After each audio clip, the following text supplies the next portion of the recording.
संत कबीर से जुड़ी कहानी है।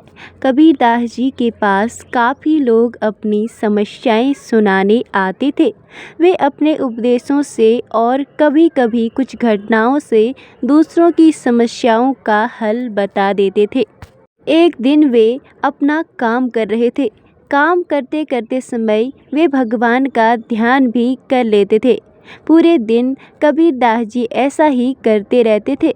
एक व्यक्ति उन्हें कई दिनों से देख रहा था।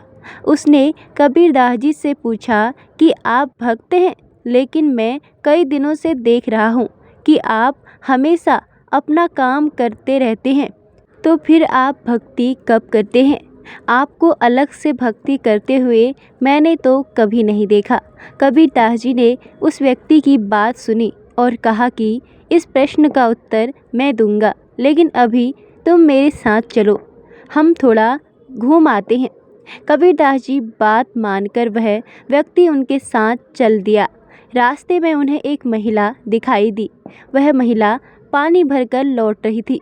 उसके सिर पर पानी से भरा मटका रखा था और वह अपनी मस्ती में गीत गाते हुए जा रही थी।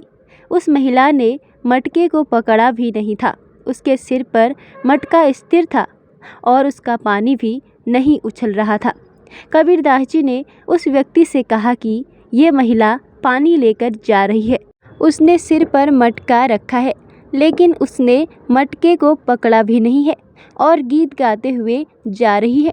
इसका ध्यान अपने मटके पर है, गाने पर भी है और रास्ते पर भी है। कबीर जी ने उस व्यक्ति को आगे समझाया कि इस महिला की तरह ही मैं भी काम करते करते भगवान का ध्यान कर लेता हूँ, भक्ति कर लेता हूँ। दुनियादारी के काम करते हुए भी मेरा मन भगवान की भक्ति में ही लगा रहता है। मैं ये काम भी कर लेता हूँ और भक्ति भी कर लेता हूँ। ठीक इसी प्रकार जीवन में संतुलन भी बहुत ज़रूरी है। हमें धन भी कमाना चाहिए और भक्ति भी करते रहना चाहिए। संत कबीरदास जी इससे यह सीख देना चाहते थे कि जब हमारे जीवन में संतुलन रहता है तो हमारा मन शांत रहता है और हमें सफलता मिलती है। कर्म करते समय भक्ति भी करेंगे तो सकारात्मक बनी रहेगी और काम करने का साहस भी बना रहेगा। अगर आपको कबीरदास जी की यह कहानी अच्छी लगी तो अपना ओपिनियन कमेंट में ज़रूर बताइएगा। अगर हमारे चैनल में नए हैं तो हमारे चैनल को भी सब्सक्राइब ज़रूर करें।